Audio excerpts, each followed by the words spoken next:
ada triggernya. Bisa karena bacterial infection, bisa karena viral infection. Kalau bakteri itu bisa karena Campylobacter sama Mycoplasma, kalau viral bisa Cytomegalo atau Epstein-Barr. Jadi mungkin anggaplah dia kena Campylobacter, jadi ada perempuan 2 minggu yang lalu dia diare, dia demam diare, ternyata anggaplah itu akibat Campylobacter jejuni. Nah, sekarang datang dengan kok tiba-tiba ada kelemahan mulai dari tungkai menjalar ke atas, yaitu ada ascending paralisisnya. Nah, itu kita curiga dia mengalami GBS. Karena pas dia kemarin diinfeksi oleh Campylobacter, tubuhnya kan membentuk antibodi. Nah, ternyata di sini ada antigen mimikri. Jadi antigen dari Campylobacter itu mungkin mirip dengan antigen di permukaan sel saraf. Akibatnya apa? Antibodi kita jadi ikut-ikutan menyerang sel saraf karena bentuknya ternyata sama dengan si bakteri Campylobacter tadi. Akibatnya terjadilah Guillain-Barré syndrome ini. Jadi dia itu demyelinisasi karena adanya autoimun akibat si antigen mimikri tadi. Nah sekarang, ini gambarnya dia mengalami demyelinisasi. Jadi di-attack sendiri oleh sistem imun tubuh kita.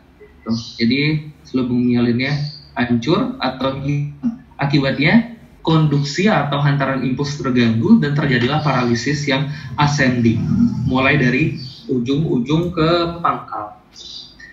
Nah, nanti fungsi lumbal dapat ditemukan gambaran disosiasi sitoalbumin. Jadi terjadi peningkatan kadar protein CSF tanpa diikuti dengan peningkatan kadar leukositnya atau sel-sel darah putihnya. Dan nanti bisa juga dilakukan pemeriksaan EMG, elektromiografi, dan juga bisa dilakukan pemeriksaan NCV. NCV itu Nerve Conduction Velocity. Kalau EMG tentu nanti kontraksi ototnya berkurang. Kalau pada NCV tentu nanti konduksinya juga jadi berkurang. Komplikasi yang ditakutkan dari GBS ini adalah kalau nanti paralisisnya sudah mencapai otot-otot pernafasan. Nah, kalau sudah sampai otot pernafasan tentu nanti pasiennya bisa apnea.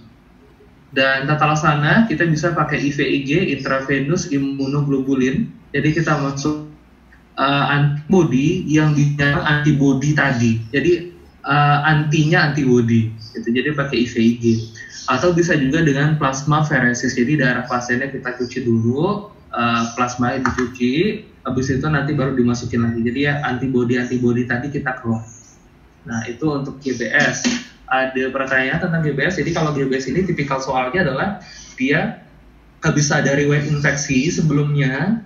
Nah tiba-tiba sekarang kok lemah, kakinya terasa lemah, makin lama kok makin naik ke atas. Nah itu bisa jadi tanda dari Guillain-Barré syndrome. Ada yang mau ditanyakan?